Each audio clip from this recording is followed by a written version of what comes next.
भारतीय रेल्वेमध्ये ग्रुप डीची भरती चालू आहे आणि ग्रुप डीच्या भरतीचे जे फॉर्म आहेत ते 23 जानेवारीपासून चालू झालेले आहेत भरायचे आणि ते 22 फेब्रुवारीपर्यंत फॉर्मची लास्ट डेट असणार आहे. आणि यामध्ये फक्त 10वी पासवर तुम्ही फॉर्म भरू शकता, मराठीमध्ये तुम्ही एक्झाम देऊ शकता.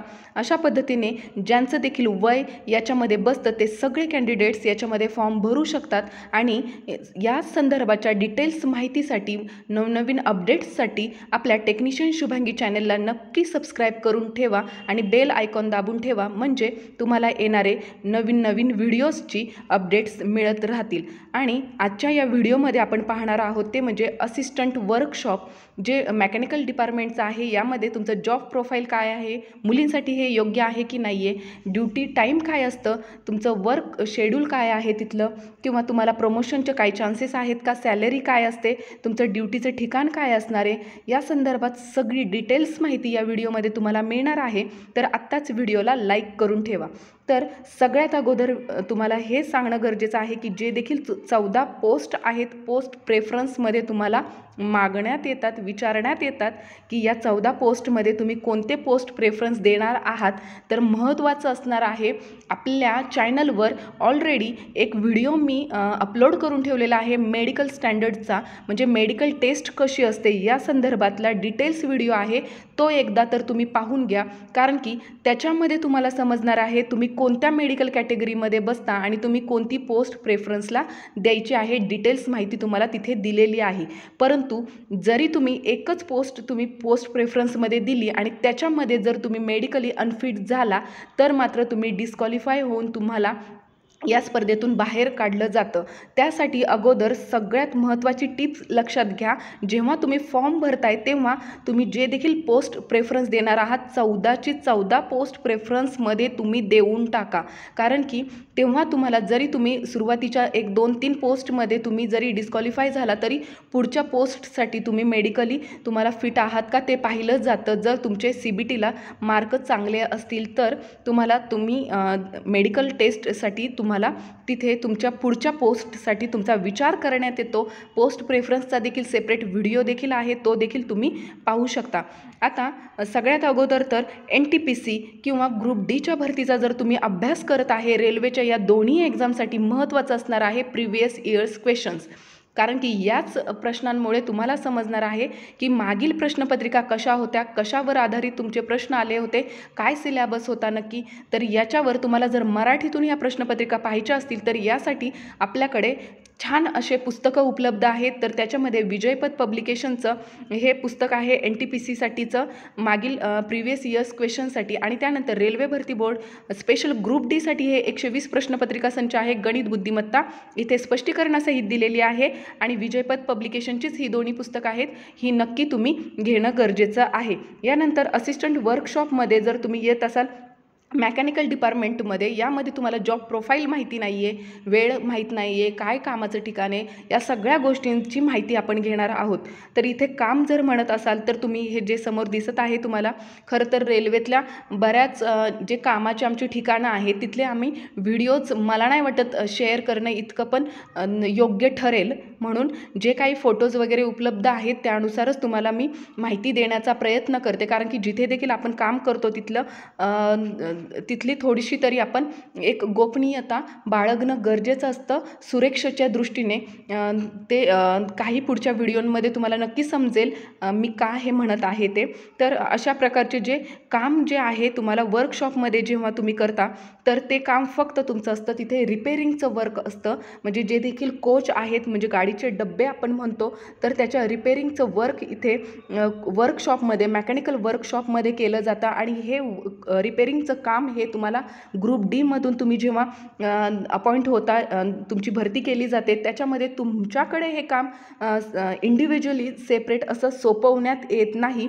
तर जे देखील तुमचे JE आहे, ज्युनियर इंजिनियर किंवा SSC आहेत, त्यांच्याकडे एक टीम असते आणि त्या टीममध्ये 7 ते 8 तुमचे जे देखील असिस्टंट आहेत, हेल्पर्स आहेत, त्या सगळ्यांची मिळून ती टीम असते किंवा टेक्निशियन्स असतात.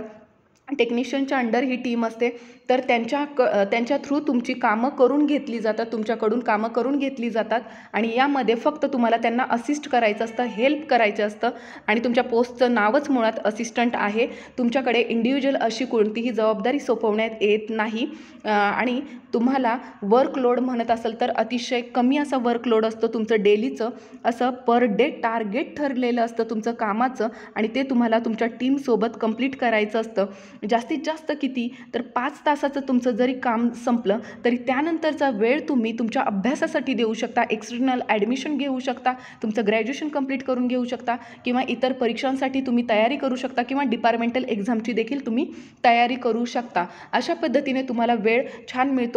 आणि जर इथं वेळेचं जर तुम्ही म्हणत असाल की वर्कशॉपचा वेळ काय आहे, ड्युटीला जाण्याचं टायमिंग काय आहे, तर तुम्हाला सकाळी 8 वाजता जर तुम्ही ड्युटीला गेला तर संध्याकाळी 5 वाजता फिक्स तुमची ड्युटी संपणार. म्हणजे 8 ते 5 तुमचं ड्युटीचं टायमिंग असणार. थोडाफार याच्यामध्ये फरक असू शकतो की ड्युटीचं जाण्याचं टायमिंग तुमचं 7 आहे की 8 आहे, त्या वर्कशॉपवर डिपेंड आहे. परंतु तुमचं जे देखील 8 तासाची ड्युटी आहे त्याच्यामध्ये 1 तास तुमचा सेपरेट असणार आहे. म्हणजे 8 तास काम आणि 1 तास हा तुमचा जेवणासाठी सेपरेट दुपारचं लंच ब्रेक असतं. तर हा तुमचा फिक्स असा 1 तासाचा तुम्हाला व्यवस्थित असा टायमिंग दिलेला असतो, जो ओपन लाईन वर्क आहे. जे देखील लाईन वर्क करणारे जे वर्कर्स आहेत त्यांच्यासाठी हा टायमिंग नसतो, जेवणाची वेळ नसते, ड्युटीला येण्याची जाण्याची वेळ त्यांची फिक्स नसते, नाईट ड्युटी या सगळ्या गोष्टी तिथे असतात. परंतु वर्कशॉपचं जर म्हणाल तर तिथे तुम्हाला नाईट ड्युटी नसते, त्यानंतर तुमचं शिफ्ट वाईज ड्युटी तिथे नसते, डे ड्युटी तुम्हाला करावी लागते. ड्युटीचं तुमचं एकच ठिकाण असतं, तिथे तुम्हाला ट्रान्सफरची भीती नसते.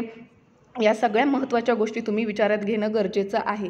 त्यानंतर सुट्ट्या जर म्हणत असाल तर असिस्टंट वर्कशॉप मेकॅनिकल या ठिकाणी तुम्हाला सुट्ट्या देखील भरपूर मिळतात, कारण की हे तुमचं खरं तर टीम वर्क आहे आणि इथे इंडिव्हिज्युअली तुमच्यावर एकही काम सोपवण्यात येत नाही. त्याच्यामुळे शक्यतो कामं इंडिव्हिज्युअली नसतात, इथे टीम वर्कच असतं. आणि त्याच्यामध्ये तुम्हाला सुट्ट्या जर म्हणत असाल तर दर 6 महिन्याला तुमच्या अकाउंटवर 15 सुट्ट्या जमा होत राहतात.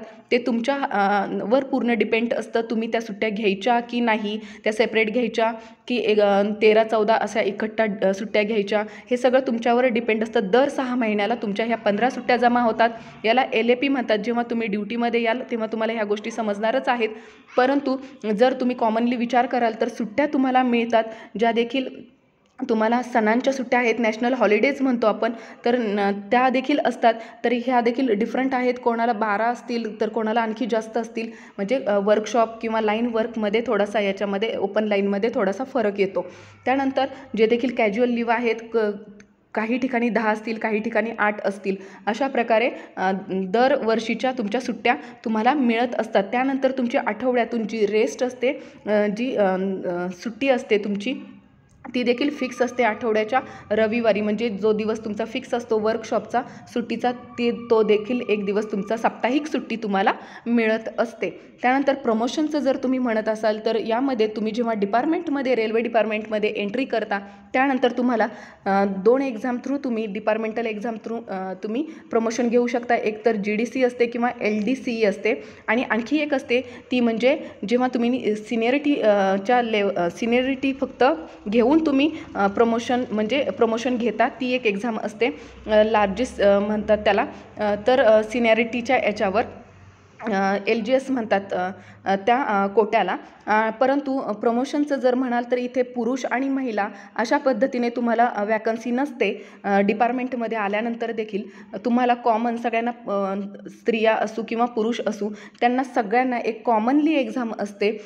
ती GDC असू द्या किंवा LDC असू द्या. परंतु इथे मात्र तुम्ही जर SC किंवा ST कॅटेगरीमध्ये येत असाल तर मात्र तुम्ही तुमचे ड्युटीचे 2 वर्ष कंप्लीट झाल्यानंतरच तुम्ही एक्झाम प्रमोशनची देऊ शकता. आणि जर तुम्ही OBC किंवा जनरल कॅटेगरीमध्ये येत आहे तर 3 वर्ष कंप्लीट झाल्यानंतर तुम्ही एक्झाम देण्यासाठी पात्र असता. म्हणजे जेव्हा देखील वॅकन्सी येतील, डिपार्टमेंटल वॅकन्सी जागा निघतील, तेव्हा तुम्ही प्रमोशनची एक्झाम देऊ शकता. आता GDC आणि LDC म्हणजे कोटा म्हणजे काय, ज्या देखील झोन वाईज तुम्ही अपॉइंट झालेला आहात. जर मुंबई झोनमधून तुम्ही ड्युटीमध्ये जॉईन झालेला आहेत तर झोन वाईज ही GDCची एक्झाम असते, पूर्ण झोनची एक्झाम असते आणि याच्या थ्रू तुम्ही स्टेशन मास्टर देखील बनू शकता, गार्ड बनू शकता, त्यानंतर कमर्शियल क्लर्क बनू शकता किंवा तुम्ही क्लार्क जे देखील ज्युनियर टायपिस्ट क्लार्क आहेत ते देखील बनू शकता जर तुम्ही 12वी किंवा ग्रॅज्युएशन तुमचं झालेलं आहे. नॉन टेक्निकल पोस्ट तुम्हाला GDC अंतर्गत मिळू शकतात. त्याच्यानंतर जर तुमचं टेक्निकल एज्युकेशन आहे किंवा नाही आहे देखील तरी देखील LDCच्या एक्झाम थ्रू तुम्ही जी लिमिटेड डिपार्टमेंटल कॉम्पिटिटिव्ह एक्झाम आहे त्याच्या अंतर्गत तुम्ही डिपार्टमेंटल एक्झाम देऊन कॉम्पिटिटिव्ह त्याच्यामध्ये तुमचा फक्त सिलेबस असणार आहे वर्कशॉप मेकॅनिकलचाच, म्हणजे टेक्निकल तुमचा सगळा सिलेबस असतो आणि त्या थ्रू तुम्ही डिपार्टमेंटल एक्झाम देऊन तुम्ही तुमच्या टेक्निशियनची पोस्ट असू द्या किंवा JEची पोस्ट असू द्या ह्या तुम्ही घेऊ शकता. अशा पद्धतीने प्रमोशनचे देखील चान्सेस आहेत. त्यानंतर वेतन जर म्हणाल तर ते सिटी वाईज वेगवेगळं असतं. आता वर्कशॉप जर कुठे आहेत तर ते सिटीमध्येच असतात आणि सिटी वाईज वेतनमध्ये फरक असतो. आता सेंट्रलचं वेतन आहे त्याच्यामध्ये कधीही ते वेतन आपलं सॅलरी आहे ते लेट कधीच केली जात नाही. मंथ एंडिंगला ती मिळते, त्याच्यामध्ये कधीच फरक होत नाही. आणि यामध्ये सिटी वाईज तुमचं अलाउन्सेस वेगवेगळे असतात. जर तुम्ही ग्रामीण भागात ड्युटी करताय तिथले अलाउन्सेस तुम्हाला थोडेसे कमी मिळतात, परंतु सिटीमध्ये तुमचं पेमेंट अगदी जास्त पडतं. त्याच्यामुळे 40,000पर्यंत नक्कीच तुम्हाला इथे पेमेंट मिळणार आहे.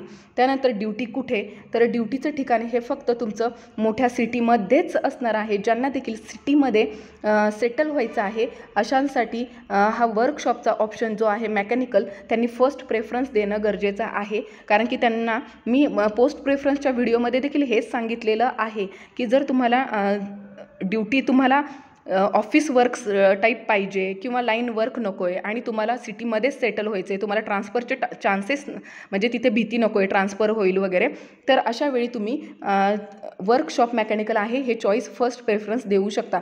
आता मुंबई सेंट्रलमध्ये जर तुम्ही पाहत असाल तर कुर्डवाडी, माटुंगा आणि परेल आणि माटुंगा हे मुंबईमधले 2 ठिकाणे येतात आणि इथे वर्कशॉप आहे. त्यानंतर कुर्डवाडी हे सोलापूर डिव्हिजनमध्ये येतं आणि तिथे वर्कशॉप आहे. त्यानंतर जर वेस्टर्न रेल्वेमध्ये जर तुम्ही म्हणत असाल तर महालक्ष्मी आणि परेल ही 2 ठिकाणं तुमची मुंबई अंतर्गत येतात, मुंबई शहरामध्ये येतात.